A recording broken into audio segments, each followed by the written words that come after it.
నమస్కారం డాక్టర్ శ్రీ ఆచార్య అనంతకృష్ణ స్వామి గారు. నమస్కారం అండి. సో వీడియో స్టార్ట్ చేసే ముందు క్లాసెస్ ఎప్పుడెప్పుడు ఎక్కడెక్కడ ఉండే అవకాశం ఉంటుంది అనేది తెలుసుకుందాం. ఎందుకంటే చాలామంది అడుగుతూ ఉన్నారు. సబ్జెక్ట్ మీద అవగాహన పెరిగింది, దాంతోపాటు అదొక వ్యాస్ట్ సబ్జెక్ట్ లాగా వెళ్ళిపోయిందండి. Thank you. మనకి ఇప్పుడు 2024 అండి.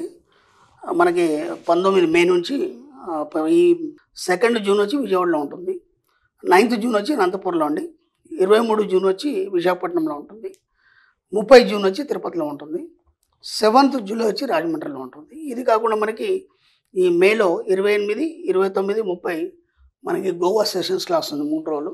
వీలైనంత తొందరగా ఎన్రోల్ చేసుకోండి, ఎందుకంటే చాలా రష్గా ఉంది సమ్మర్ కాబట్టి. అవును, గోవాలో మీ పిల్లలు కూడా మీరు తీసుకొని బాగా ఎంజాయ్ చేయాలి అనుకున్నటువంటి వాళ్ళు, అంటే ఒక సమ్మర్ వెకేషన్లో 3 days క్లాస్తో పాటు ఫ్యామిలీ అంతా ఎంజాయ్ చేయాలనుకున్నటువంటి వాళ్ళకి హెల్త్, వెల్త్, అబండెన్స్. సో వెంటనే ఎన్రోల్ చేసుకోండి. Thank you so much. Thank you. ఒక విషయం అయితే మీకు ఎప్పటి నుంచో కన్వే చేయాలనుకున్నది, మనీ మంత్ర అనే సబ్జెక్టు అకార్డింగ్ టు మీ మీరు నేను స్టార్ట్ చేసినప్పుడు ఒక చిన్న సబ్జెక్టు, ఇవాళ అది స్కూల్స్, కాలేజెస్ వాటికి సంబంధించి లైఫ్ స్కిల్స్లో ఒక పార్ట్గా అయిపోయింది. నాకు కొంతమంది, నేను రీసెంట్ అవుట్ ఆఫ్ స్టేషన్ అంటే వైజాగ్ వెళ్ళేసి వచ్చాను, కొంతమంది నన్ను ఇది చేశారు. మీది చూసి ఇచ్చేయటం వల్ల ఒక్కొక్క దీన్ని ఎందుకు మేము లైఫ్ స్కిల్స్ కింద పిల్లలకి చెప్పకూడదని చెప్పేసి అనిపించి స్కూల్లో వారానికి ఒకసారి దాని మీద అవగాహన క్లాసెస్ కూడా కల్పిస్తున్నామని చెప్పేసి అన్నారు.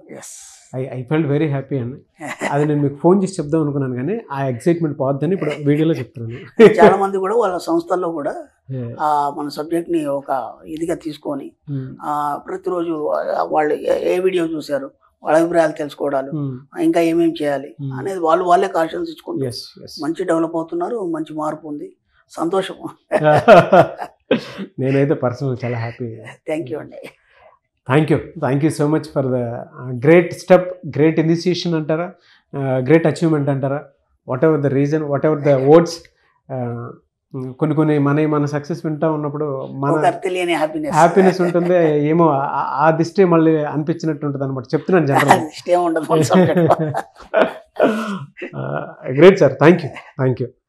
సో 619వ మనీ మంత్ర వీడియో, ఏ వీడియోలో ఏం చెప్తాను దీని గురించే చెప్తున్నాం. ఎందుకంటే ఒక డిగ్రీ కంప్లీట్ చేసిన స్టూడెంట్ బయటకు వచ్చిన తర్వాత ఎలా జీవించాలో తెలియదు, సర్టిఫికేట్ మాత్రం ఉంటుంది.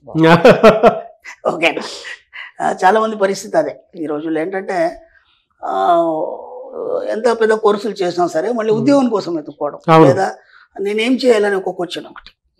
ఇది అయిన తర్వాత మళ్ళీ ఇంకా ఎక్కువ స్టడీ చేస్తే ఇంకా అవకాశాలు ఉంటాయి, ఆ తర్వాత ఇంకా ఎక్కువ స్టడీ చేస్తే ఇంకా అవకాశాలు. కానీ ఇక్కడ ఏమవుతుందంటే ఒక డిగ్రీ అనేది నీకు ఒక హోదానిచ్చి నిల్చోబెడుతుంది తప్ప జీవితాన్ని ఇవ్వట్లేదు. అర్థమైందా? అంటే డిగ్రీ చదవద్దాని కాదు, చదవాలి కంపల్సరీ. ఎందుకంటే ఒక హోదా నిలబెట్టుకోవడానికి కానీ, లేకపోతే నువ్వు ఫలానా తెలియడానికి అది ఓకే. కానీ జీవితం వేరు, డిగ్రీ వేరు కదా. ట్రూ అండి. జీవితం వేరు, డిగ్రీ వేరు. అప్పుడు ఎంతోమంది ఉన్నారు చదువుకున్న వాళ్ళు కూడా ఒక ఎక్సలెంట్ లైఫ్ని లీడ్ చేస్తున్నారు. కానీ ఇంత చదువుకున్న వ్యక్తి కూడా చేయలేకపోతున్నాడు. చాలామంది చూశాను, నాకు తెలిసినంత మట్టుకి ఎంతోమంది నా దగ్గర వస్తుంటారు, చేస్తుంటారు. కానీ చాలా గొప్ప మేధావులు, ఒక స్థాయికి వెళ్ళిన వాళ్ళు మధ్యలో ఎక్కడో ఏదో డిస్టర్బెన్స్ అయిపోయి నేను ఏం చేయలేని పరిస్థితిలో మిగిలిపోయాను. అంటే వాళ్ళందరికీ సబ్జెక్ట్ కావాలి, అంతే కదా. వాళ్ళందరికీ సబ్జెక్ట్ కావాలి. ఎందుకు కావాలి సబ్జెక్ట్ అంటే, పుస్తకం ఇది. మనం ఏం నేర్పుతున్నామంటే దీంట్లో ఫస్ట్ ఆఫ్ ఆల్ ఏంటంటే నీ యొక్క జీవన విధానం ఏంటి, జీవన విధానంలో నువ్వేమేమి తెలుసుకోవాలి. వేదానుసారంగా, వేదానుగతంగా మనకి దాశరథి రంగాచార్య గారు రాశారు వేదం జీవననాథం. అసలు నీ యొక్క జీవిత విధానం ఏంటి, వేదం ఏం చెప్తుందనేది నేర్పింది మనకి. దాంట్లో చక్కగా వివరించాడు ఆయన, చిన్న మాటల్లో మనకు అర్థమయ్యే భాషలో చక్కగా వివరించారు ఆయన. అది ఒకటి అర్థమైతే అయిపోతుంది. ఎందుకంటే మనం ఎలా జీవించాలని మనకు తెలిస్తే ఇంకెవరి మీద ఆధారపడాల్సిన అవసరం లేదు. ఓకేనా? అందుకే మనం కూడా దాన్ని ఆధారం చేసుకొని మన సబ్జెక్ట్ తీయడం జరిగింది. ఏది మన ఋషులు ఎంగిలని ఎన్నోసార్లు చెప్పాను. కాబట్టి ముందు నువ్వు జీవించడం ఎలాగని తెలియనప్పుడు ఎత్తుకోవడం అవుతుంది తప్ప, ఒక సరి అయిన తృప్తికరమైన జీవితం జీవించినప్పుడు లైఫ్ అంతా అలాగే అయిపోతే చివరి టైంలో కూడా ఎత్తుకునే పరిస్థితి ఎంతోమందిని చూశాను. అర్థమైందా? ఒక మంచి లైఫ్ లీడ్ చేసిన వాళ్ళు కూడా చివరి టైంలో కూడా ఎత్తుకునే పరిస్థితి ఎందుకు వస్తుంది, ఇలాంటివి ఎందుకు వస్తుంది? కాబట్టి మీరు అన్నట్టు ఈ ఎడ్యుకేషన్లో ఖచ్చితంగా ఈ జీవన విధానం ఎలా అనేది మనకు నేర్పగలగాలి. అవును. మనం ఏం చెప్తున్నాం అంటే నాగరికతలు చెప్తున్నాం, సంస్కృతులు చెప్తున్నాం, ఇవన్నీ చెప్తున్నాం. జరిగిపోయిన వాటి గురించి మనకు సంబంధం లేదు కదా. అవును. ఎప్పుడు నీకు ఆధునిక యుగం బట్టి నువ్వు ఎలా జీవించాలి, ఎలా నువ్వు మనుగడ సాగించాలి, ఎలా సంపాదించాలని నేర్పితే సరిపోతుంది. అర్థమైందా? అవును. దానికోసం జాబ్ అవసరం లేదు కదా. మన సబ్జెక్ట్లో ఎవరి చేయ కింద మనం జాబ్ చేయం కదా మనం. అవునా కదా? అవును కదా సార్. చేయద్దన్నప్పుడు మనం ఏంటి, మనకు జీవన విధానం నేర్చుకుంటే సరిపోతుంది. అంతే. ఫస్ట్ ఒకటి. రెండోది, జీవన విధానంతో పాటు డబ్బు సంపాదించడం అనేది నేర్చుకుంటే సరిపోతుంది.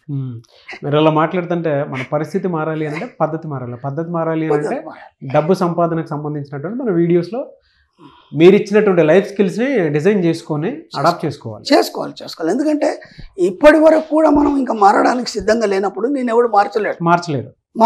కాబట్టి నీ జీవితాన్ని నువ్వే తయారు చేసుకోవాలి, నీ జీవితాన్ని నువ్వే క్రియేట్ చేసుకోవాలి. దానికి తగ్గట్టుగా నువ్వు మోల్డ్ అవ్వాలి.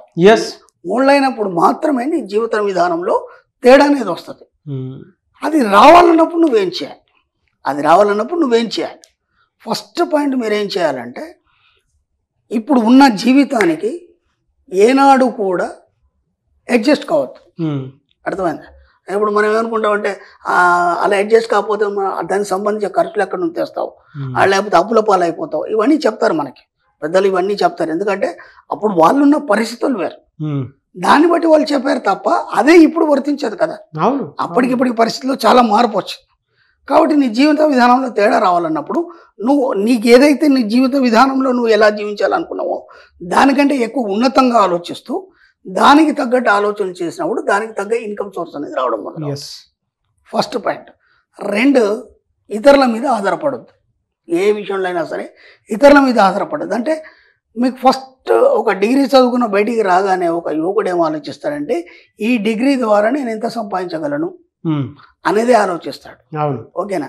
కానీ మామూలు చదువుకున్న వాళ్ళు కూడా వాళ్ళ చదువు ద్వారా ఎంతో గొప్ప తయారు చేసి, ఒక గొప్ప విధి విధానాన్ని తయారు చేసి లక్షల కోట్లు సంపాదించిన వాళ్ళు ఎంతోమంది ఉన్నారు మనకి. నువ్వు కేవలం ఆ డిగ్రీ ద్వారా నేను ఈ జాబ్ చేయాలి, నెలకు 30,000 15,000 సంపాదించాలని ఎందుకు అనుకుంటున్నావు? నీకు ఆలోచన ఎందుకు రాలేదు?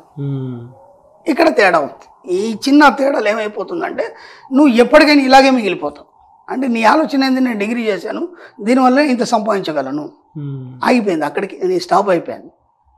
నువ్వు డిగ్రీ చేసినది ముందు మర్చిపోయి అంతకంటే ఉన్నతమైన జీవితాన్ని నువ్వు ఎలా జీవించాలి, ఎలా క్రియేట్ చేయాలి, నువ్వు కొత్తదనాన్ని ప్రపంచానికి ఎలా చూపించాలి, ఆలోచన చేసినప్పుడు కదా అప్పుడు నీకు కొత్త ఆలోచనలు వస్తాయి, కొత్త దారి అనేది కనిపిస్తుంది, అప్పుడు నీకు డిగ్రీ కనిపించాయి. ఇది మర్చిపోయినావు కదా నువ్వు. కాబట్టి ఏదైతే ఒకటి నువ్వు బేస్ చేసుకున్నావో దాన్ని బట్టి నీ జీవితం ఉంటుంది. అర్థమైందా? ఇప్పుడు మీరు పీజీ చేశారా, మరి ఒక లెక్చరర్ని తీసుకున్నారు, ఆయన సబ్జెక్ట్లో ఆ సబ్జెక్ట్ తప్ప ఇంకేం చెప్పలేడు ఆయన, బయట ప్రపంచం గురించి ఇంకేం చెప్పలేడు ఆయన. అంటే తను డిసైడ్ చేసుకున్నాడు, నేను ఇది చేశాను, నేను దీంట్లోనే డెవలప్ కావాలి, దీన్నే స్కిల్స్ చూపించాలి అంటే. బయట విషయాల్ని నువ్వు ఎందుకు ఆలోచించట్లేదు? బయట ఉన్నతంగా మీరు ఎందుకు ఆలోచించట్లేదు? మన సబ్జెక్ట్లో అవన్నీ ఏమి ఉండవు కదా. ఎంతోమంది చదువురాని వాళ్ళు కూడా వీళ్ళ లక్షల కోట్ల రూపాయలు సంపాదిస్తున్నారు. పెద్ద పెద్ద బిజినెస్ మ్యాగ్నెట్స్ ఉన్నారు, వాళ్ళకి పెద్ద చదువులు ఏం లేవు కదా, వాళ్ళు దాన్ని బేస్ చేసుకోలేదు కదా. కాబట్టి ఫస్ట్ మీరు ఒక చదువుని ఫస్ట్ పక్కన పెట్టండి. చదువుకి డబ్బుకి సంబంధం లేదు అక్కడ. ఇది బాగా మైండ్లో పెట్టుకోండి. దాన్ని మైండ్లో పెట్టుకొని మీరు కొత్తగా ఏం క్రియేట్ చేయగలుగుతారు, దానివల్ల ఎంత డబ్బుని సృష్టించగలుగుతారు, ఎంత సంపదను సృష్టించగలుగుతారు, ఎంత ఐశ్వర్యాన్ని సృష్టించగలుగుతారు, ఎంతమందికి ఎంప్లాయ్మెంట్ చేయగలుగుతారు. ఇది దృష్టిలో పెట్టుకోండి. ఆటోమేటిక్ దానికి సరిపడా వనరులు ఆటోమేటిక్ వచ్చేస్తాయి. మీరు ఇలా మాట్లాడుతుంటే కెరీర్ గైడెన్స్కి సంబంధించి ప్రొఫెషనల్స్ మాట్లాడతారు, మనీ గైడెన్స్ సంబంధించినటువంటి, అంటే డిగ్రీ ఫినిష్ చేసిన వాళ్ళకి ఇది ఒక దారి ఉంది, ఈ సబ్జెక్ట్లో మీరు ఇలా వెళ్తే ఇలా సక్సెస్ అవుతారు అని చెప్తున్న ఫీల్ కలుగుతుంది సార్. అదేనండి, ఇప్పుడు డిగ్రీ చేసిన తర్వాత నీకేం చేయాలో అర్థం కాదు. అవునవును, అదే ఏదైనా ఒక పట్ట పుచ్చుకొని బయటకు వచ్చావు, తర్వాత ఏంది వాట్ నెక్స్ట్ అని, ఇప్పుడు నెక్స్ట్ ఏంటి అనేది పాట కూడా ఉంది. అదే కెరీర్ గైడెన్స్లో అందరూ అడుగుతారు కదా నెక్స్ట్ ఏంటి అని. మళ్ళీ ఏమంటావు, మళ్ళీ పీజీ అంటావు, మళ్ళీ పీజీ అయినాక ఇంకేదో కోర్స్ అంటావు, మళ్ళీ మొత్తం సగం లైఫ్ దాంట్లోనే పోయిన తర్వాత నువ్వు సాధించేది ఎప్పుడు?